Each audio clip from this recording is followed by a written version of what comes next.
Bakunzi ba televiziyo Impuhwe ndabashuhuje, ni Serene Nerina nziza, inshuti yanyu, umukunzi wanyu. Numwanya w'amakuru tugenda tubaha amakuru agezweho, amakuru bari kuvugwa, amakuru nyine tuvuga iyo ahari. Twebwe ntago tugira gahunda ngo amakuru ngo turayabaha saa moya turayabaha, kuko muzi ko dukorera mu kirere online, dukorera online kuri murandasi. Igihe amakuru abonekeye nibwo tuyabahera, kandi tubaha amakuru aba ashyushye tuba twagezeho nk'igitangaza makuru. Nongera mbisubiriramo abantu benshi badukurikira, impamvu ibyo dukora bigaragara muri kategori eshatu: iyobokamana, ubuzima, ubukungu, kandi tukigisha, tugacyaha, tukavugira abantu, tukabakorera ubuvugizi. Nuko ntago igitangazamakuru cyacu Impuhwe TV n'icyandika ibiganza by'Impuhwe rwa ntago bigamije kuvuga ngo ni umurongo umwe, ni urusengero turashyiramo inkuru gusa wenda z'ijambo ry'Imana, ahubwo dushyiramo n'iz'ubuzima n'amakuru agezweho, cyane cyane ahantu hatandukanye. Rero turagarutse kuri rya dini muhora muntukira, idini ryacu rya ADEPR. Amakuru ubu ngubu agezweho nayo n'ubundi mu idini rya ADEPR. Izi baruwa mba mfite zose imbere yanjye ni ibaruwa zandikirwaho hejuru muri ADEPR, ugasanga uko zandikiwe hejuru muri ADEPR zamanutse zigera no muri studio Impuhwe TV. Rero twebwe dukorera abantu ubuvugizi, turacyaha, tugatesha, nicyo tubereyeho. Andi madini namwe niba harimo ibindi bintu bihari byo kuvugwa, byo gutangariza abanyarwanda, mujye mubituzanira tubivuge. Cyane cyane abantu niba bazi ko hari icyo byahindura ku buzima bw'abantu, niba bazi yuko hari icyo byabasha kuba byafasha. Gahunda yacu Impuhwe TV nuko twagira ikintu tumarira umuryango nyarwanda, haba kuvuga dukoresheje iminwa, dukoresheje mikro, tukavugira abanyarwanda ahantu hari ikibazo, tukabasha kukivuga kugeza gikemutse burundu. Ahantu rero muri ADEPR naho harimo ibibazo by'ingutu bikomeye, bikomeza abantu barenzaho, abantu bareberera, inzego zireberera, ariko birimo n'ubundi nubwo abantu bamwe baba bacecetse batuje. Uyu munsi rero mu makuru yacu, ingingo z'ingenzi turaza kuganira ku bibazo by'abagabo babiri muri ADEPR. Ikibazo cya mbere turaza kuganiraho, abakurikirana Impuhwe TV kuri YouTube, ni ikibazo cy'umugabo witwa Karangwa wavuye muri gereza afunzwe amezi 8, yamara gufungwa amezi 8 agasubira muri biro. Akigera muri biro yabanje kurekarama ko bamwishyura imishahara ye, bakamuha uburenganzira bwe bw'igihe yari amaze afunzwe, ariko ntibyarekeye aho. Hadaciye kabiri, nta kwezi gushizemo, akoresha n'inama yo kugira ngo ahirike bosi we, umuvugizi Karuranga umukuriye. Aho ngaho niho haje kubera ikindi kibazo. Hanyuma rero nyuma y'izo nkuru za Karangwa, indi ngingo tuvugaho muri ano makuru no undi mugabo witwa Revera Jean Sibomana. Mfite ibaruwa ye hano imbere yanjye, akaba ari ibaruwa nayo twabonye uyu munsi tuyihawe n'abakunzi ba Impuhwe TV, bazi ko tubabwira amakuru atarimo ivumbi, atavangiye, atarimo ibinyoma, atarimo guhimba, kuko twebwe tugomba kubabwira amakuru y'ukuri tutarengereye, kandi tubona ko ari amakuru adahungabanya igihugu cyangwa se umutekano cyangwa se n'abandi bantu, ahubwo amakuru y'ibiriho. Uyu mwanya rero turaza kuganira kuri izo ngingo ebyiri. Mukomeze mubane natwe.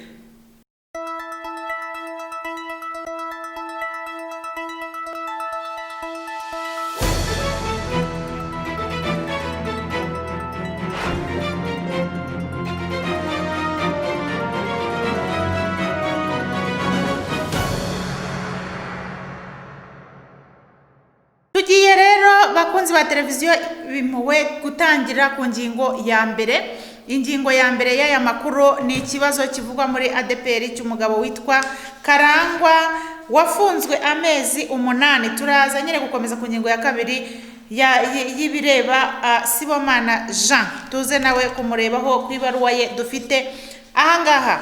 Hanyuma ku itariki 13 nibwo Karangwa John yakoresheje inama nyobozi. Iyo nama akaba yari yayitumiyemo abantu ariko ayihisha umuvugizi, kuko hano inyandiko y'inama iravuga ngo inama ya bamwe mu bagize biro nyobozi ya ADEPR. Inama yabaye tariki 13 z'ukwa munani 2020. Inama yabereye mu biro by'umuvugizi wungirije wa ADEPR. Inama yatumijwe n'umuvugizi wungirije wa ADEPR. Intego y'inama kwari kuganira ku murimo w'Imana. Hanyuma abatumiwe biro ubundi kizwe n'abantu 5 ariko hari hatumiwe abantu 3. Umunyamabanga mukuru utashoboye kuboneka kubera ko yatanze impamvu z'uko yaba afite akandi kazi, umuyobozi w'imari n'ubukungu, umujyanama. Hatumiwe inama ya biro, ukuriye nyobozi weho ntiyatumirwa. Bakunzi ba televiziyo Impuhwe, murabyumva namwe murareba iyi baruwa uko imeze. Hanyuma ngo mu gihe cyo kungurana ibitekerezo no kurebera hamwe uko umurimo w'Imana uhagaze mu itorero, hagaragajwe ibibazo bigenda bivuka biterwa n'umuvugizi wa ADEPR. Ibyari umurimo w'Imana bihindutse ibibazo biterwa n'umuvugizi wa ADEPR. No kuvuga ko inama rero nta nubwo intego y'inama ari umurimo w'Imana, ariko ahangaha ubundi intego kwari kuganira ku muvugizi wa ADEPR bitewe n'imyanzuro afata atagishije inama. Ni naho turi buze kubonera yuko turebye mu byagiye bikorwa mu myanzuro yagiye ikorwa, mbona nta hantu bavugamo umurimo w'Imana usibye gutanga ingero z'ibyo Karuranga yaba yarishe. Inama rero ubwo intego y'inama nk'umunyamakuru ngiye nkoze ubusesenguzi ndabona ko atari ukwiga ku murimo w'Imana, ahubwo ko ari ukwiga kuri Revera Karuranga Ephrem, bitewe n'uko ngo afata ibyemezo bimwe atabyishije inama nyobozi, kubera ko ibibazo ndetse n'umwuka utari mwiza mu itorero bigenda byiyongera umunsi ku wundi. Abagize inama basanze bakwiye kubimenyesha seya ikagirira inama umuvugizi mu buryo bwo kubahiriza seya. Ubwo ni ya komite ahari ntazi iyo sinzi ikivuga, ni komite iri aho ngaho d'arbitrage cyangwa se iyindi ntago inzi icyo yabivuga. Rero hano ngo bamenyesheje iyo seya, abitabiriye inama barasinya. Revera Karangwa John umuvugizi wungirije, Madamu Muhoza Aurélie umuyobozi w'imari n'ubukungu, Pastor Ntaganda umujyanama. Aba bose baza gusinya kuri iyo nama. Reka turebe rero bimwe mu bibazo bagaragaje ahangaha mu myanzuro y'inama. Icyagaragayemo nuko ngo hari gushyira mu kiruhuko cy'izabukuru Rumwangura Amoni atarigeze aba umukozi w'itorero. Ubwo tugiye kureba ya nama yigaga ku mukuru wabo Karuranga Ephrem, ngo yabashe gushyira umuntu witwa Rumwangira Nduwaya Amoni mu bwa bukuru atarigeze aba umukozi wa ADEPR. Umuvugizi ubwo rero aho abikorera wenyine, simbizi niba ari ushinzwe na Human Resource wabimenya. Uyu agendwaho ibigenda ku bapasitoro bose ba ADEPR bari mu kiruhuko cy'izabukuru. Ibi bigaragara mu rwandiko rwo ku wa 7 z'ukwa 10/2019 rufite rwanditswe n'umushumba w'itorero ry'akarere ka Nyarugenge ashingiye ku ibaruwa y'umuvugizi wa ADEPR. Ubwo no kuvuga ngo umushumba w'akarere ka Nyarugenge yasabwe gukora ibintu n'umuvugizi. Ibyakozwe bikaba binyuranyije n'amategeko ndetse byakozwe nta nama ya biro nyobozi yabaye ngo ibyemeze. Icya kabiri, aregwa Karuranga kwiha ububasha bw'imikoranire nicyo umuvugizi yita ADEPR Prayer Room Umoja 3 kibarizwa muri Kenya, akabemerera ubufatanye mu buryo bwose bushoboka nk'uko bigaragara mu ibaruwa. Iyi ntago ndasoma ibintu byose ni birebire, ntago namwe nimwabikurikira, ntago twaya gusoma ibintu byose birirwamo ngo tubishobore. Kwiha ububasha bwo gutanga inshingano za gipasitoro biro nyobozi itabyizeho nta n'ubusabe bw'abakeneye abakozi bwabayeho mu itorero ry'i Burayi hasengewe Mboneko Corneille na Habimana Vincent. Abi Burayi nabo barashyirwa mu majwi kubera ibyo bintu, harimo gusengera Corneille na Vincent. Gutanga inshingano z'umuhamagaro nk'uko biri mu ngingo ya 17 mu gitabo cy'amategeko itorero rya Pentecote ADEPR na biro yabyemeje ku itariki 17 mu ibaruwa. Umuvugizi yamenyesheje umushumba w'ururembo rw'amajyaruguru Masake Esroni ahawe inshingano ya gishumba muri paruwasi ya Rwerere ku itariki 25. Hano wakwibaza ngo ese ubwo umuvugizi ubundi harya byose abagomba kubyumvikanaho na biro, ubwo imikoranire yabo sinyize. Hanyuma gushyira abakozi mu myanya biro nyobozi itabizi nka Dr Ngezahayo Jean wahawe inshingano. Wakwibaza ngo Dr Ngezahayo Jean yahawe izihe nshingano byagombaga kugenda gute. Araregwa ibyaha 13 itonesha kuri bamwe mu bakozi, gukingira ikibaba banyereje umutungo wa ADPR, nka ibibazo mu micungire y'amasezerano, kwimura abakozi bo muri Compassion Internationale mu rurembo rw'amajyaruguru, gufata ibyemezo bikitirirwa imyanzuro y'inama biro nyobozi, kuba umuvugizi atagishoboye kuyobora inama bitewe n'umwuka mubi. No kuvuga ngo umwuka mubi uri muri biro nyobozi nuko umuvugizi ntagishoboye no kuyobora inama, karabaye byararangiye. No kuvuga ngo bo Karangwa yemezaga ko nta bindi. Tukaza kugaruka ko n'ubundi kuri 15 Karangwa agifungurwa noneho yaragiye itajya muri biro, kandi ikindi cyabayeho nuko ku itariki 15 z'ukwa munani yasabye kubahiriza uburenganzira bakamuhemba amafaranga ye yose n'ibindi byose agahabwa uburenganzira bwe. Reka rero tugaruke ku ngingo ya kabiri.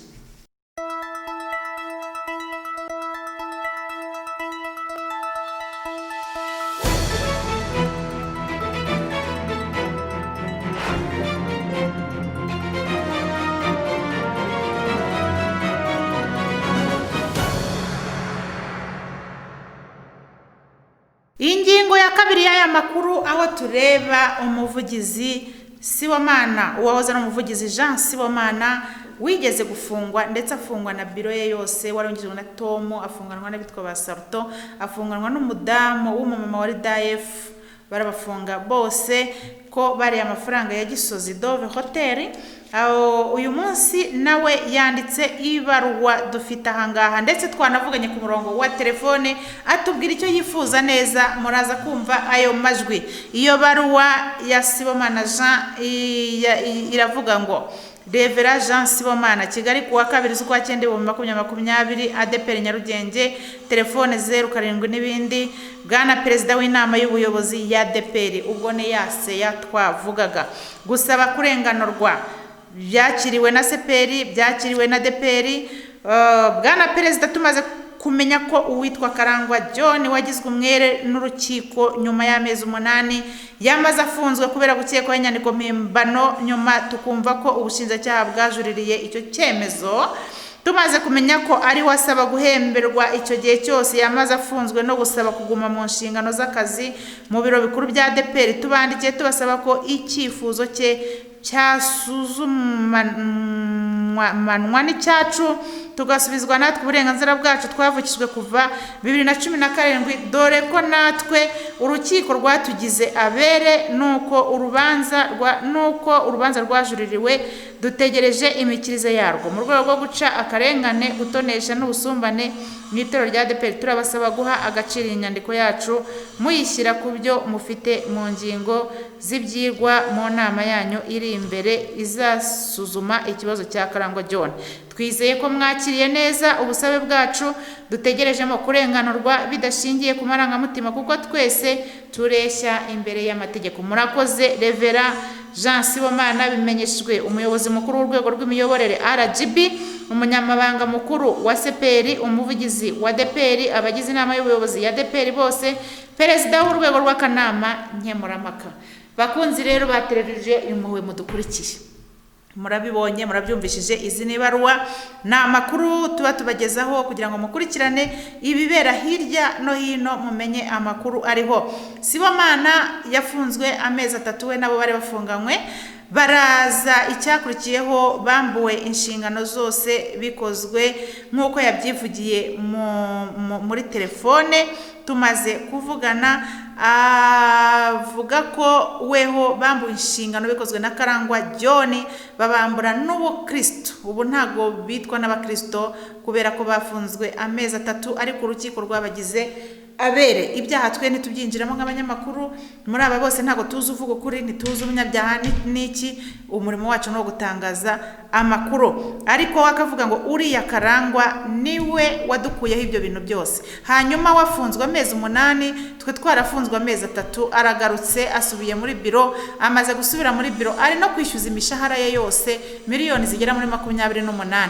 Natwe rero niba twishyura imishahara y'imyaka 3 tumaze twicaye, badusubize n'uburenganzira bwacu.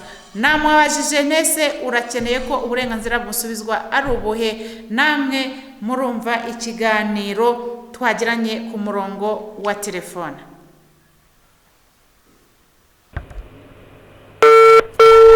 Mwiriwe neza pastor.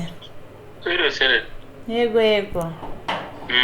Nabonye ibaruwa mwanditse ku itariki 2 ariko ADP CPR yakira ku itariki 3 na DPR ngira ngo ni nko ku itariki 2 cyangwa 3. Eshatu.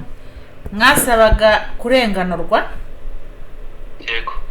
Nk'umunyamakuru w'Impuhwe TV rero hari ibibazo bimwe nashaka kubabazaho kuri iyi baruwa. Ubu burenganzira musaba mwifuza n'ubuhe muri makeya, kuko hano nyine ntibisobanutse. No burenganzira bwo gusubizwa se ubuyobozi, no burenganzira bwo kwishyurwa, no buhe mbese buvahe bukagarukira hehe? Ndibwira ko ibarwa irasobanutse. Uyisomye bitonze irasobanutse. Uzi ko twari abayobozi tugakekwaho ibyaha, ariko urukiko rukatugira bere nubwo urubanza rwaje kujuririrwa. Yego. Ubwo rero kugeza uyu munsi turacyarabere. Ariko itorero ryatwambuye inshingano. Yego. Bambura n'ubundi burenganzira bugenerwa umukozi. Tumaze kumva rero uko hari umwe mu bayobozi nawe wahuye n'ikibazo kiza gusa n'icyacu, agakekwaho ibyaha, bikajya mu urukiko narwo rukamugira umwere, ariko ubushinjacyaha bukajurira. Uyu munsi akaba yarasubijwe mu mirimo. Yego. Nyuma y'amezi 8 wumva ibyo bintu birasobanutse. Natwe turasaba uburenganzira bwacu uko twarenganurwa. Icyo bishatse kuvuga. Ubundi se ko mwabaye abere kera, kuki mwatinze gusaba ubu burenganzira bwanyu? Ntabwo twize dutinda, twarabigaragaje ariko ntibihabwa agaciro. Hari izindi baruwa mwanditse mbere musaba ko babarenganura? Hari izindi nzego twaciyemo. Nubwo nta nyandiko zagaragaye ariko birahari. Mwagiye mubikora. Hanyuma nibazaga ko ubu ngubu Karangwa we yaje agasubira muri biro, igihe mwe batabashubije, urabona ko we yaraje yasubiramo ahita agenda arongera arakora. Mwebwe nibatabasubiza, amakuru mfite nuko nzi ko babahagaritse barabaca, sinzi newe kubambura mbese inshingano zose, ngira ngo mwasigaranye ubukristo, hari ubupasitoro nabwo nta nubwo mugifite. None nkavuga baramutse babihoreye. Ubukristo ntabwo dufite. Ubukristo nabwo ntabwo mufite? No kuvuga ntabwo mwemererwa no kujya kwigaburo? Ntabwo twemerewe kujya kwigaburo. Kandi byakozwe na Karangwa rero uriye. Uyu nyine wafunzwe nawe wagarutse none asubira mu buyobozi. Niwe wabikoze hamwe na biro yose. Ya.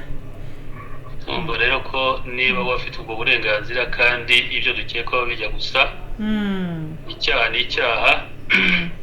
Niba kiguhamye koko kiba ari icyaha kiguhamye. Yego.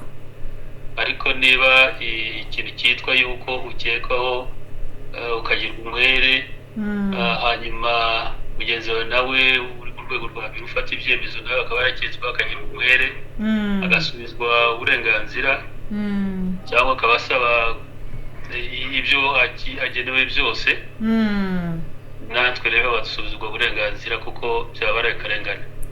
Yego. Ko nabonye mwanditse se mwenyine kandi mwari biro yose, hari n'abandi wenda bari abasekreteri cyangwa se particulier sinzi uko mwabitaga, bandi nabo bagizweho n'iki kibazo. Mwanditse nkamwe ku giti cyanyu cyangwa kuko mwari representa mwandikiye iriya komite yose yaba yarahuye n'aka karengane? Nanditse mu ijwi ryanjye, ntabwo nandikiye abanditsi bahagarariye. Okay. No kuvuga ngo ndi wagira ikibazo nawe ashatse nawe ashatse yakwandika ku giti cye. Njyewe nanditse maze kubona ibiriho muri iki gihe, ibyo numva, ibyo mbona, ibyo nsoma, ibyo mugenda mutangaza, usanga nanjye bitari byiza kugira ngo nkomeze niceceke kuko bibonamo akarengane. Yego. Niba tabasubiza ko hariho experience abantu benshi babandikira ntibasubize, mwumva muteganya kuzakora iki? Niba tubasubiza Imana izadusubiza. Okay. Ni byiza kwizera Imana. Yego.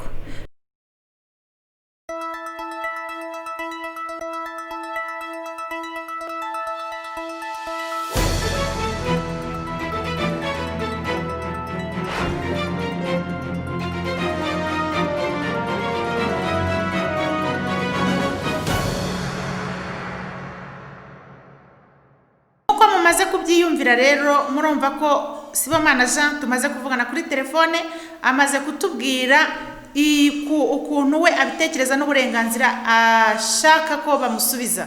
Uburenganzira ashaka ko bamusubiza rero nubwo nawe kwishyurwa nk'uko Karangwa John nawe yabisabye.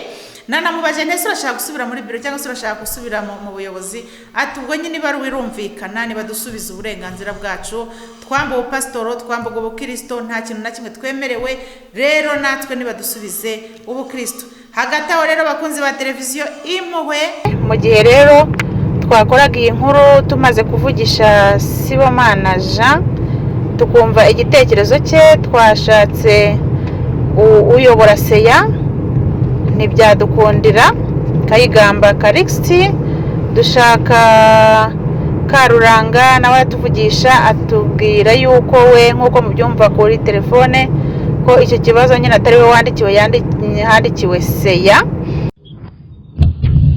Hello. Hello? Mwiriwe neza. Ni Serene, umunyamakuru wo ku Impuhwe TV. Nababwiye ko nshaka kubavugisha. Hari ibaruwa twabonye umuvugizi wahoze ayobora ADEPR Sibomana Jean yanditse, arimo asaba uburenganzira bwe, gusubiza uburenganzira bwe. Yabisabye se yawe kirwa ugira ikibimbazaho ntago arenge yabisabye. Ariko na ADEPR yabisabye se yabisabye urwego rwa se. Umuntu asubiza biri mu rwego rwe. Hanyuma dukomeza gushaka Calixte Kayigamba, bigezeho tumwohereza message akuraho telefone yiwe ya Sony nka kabiri, tumwohereza message, tumaze kumwohereza message noneho akuraho telefone yiwe. Bisobanura ko rero perezida wa seya atashatse kugira icyo avuga, kandi sibwo bwa mbere n'ubundi tumushatse tugerageza kugira ngo twumve uruhande rwe no kukaza wakorera. Twagiyeyo kumushaka ntiyabasha kuboneka, ntago abashaka kwemera kuvugana n'itangazamakuru. Gataho rero bakunzi ba televiziyo Impuhwe, ni mwebwe mwamenya icyo wenda kizaba cyangwa se Imana niyo yamanuka igakemura ibi bibazo kandi ifite ubushobozi. Rero nawe niba ufite igitekerezo gishyiraho munsi muri comment, kuko Impuhwe TV ikurikirwa n'abantu bose, abo mu Rwanda, abo mu mahanga, ADEPR, abayobozi ba ADEPR nabo bose bakurikira Impuhwe TV. Nkuko wumvisha tugati turabyumva ibyo mutangaza, bose rero bazi ko dutangaza inkuru kandi bazi ko tuba tuvuga inkuru z'ukuri zidahimbye z'ibinyoma. Nta watugura, nta waza ngo avuge ngo nimuvuga ibi, tuvuga ibiriho, tugatangaza ibiriho, nta marangamutima tugenderaho. Nawe niba ufite iyindi nkuru ubasha kutugezaho, jya uyitugezaho wizeye ko ufite ibihamya byose, wizeye ko ari ukuri, ntacyo uri kubeshya, ntacyo uri kuriganya, nta n'uwo uri guhimbira, kandi nta n'uwo ushaka guharabika. Dukora nk'abanyamakuru, nta ruhande duhagarariyemo, ntaho tubogamiye. Turabasabye rero ngo mukomeze kubana natwe, musangiza inkuru zacu abandi bantu hirya no hino. Ciao ciao, bye bye.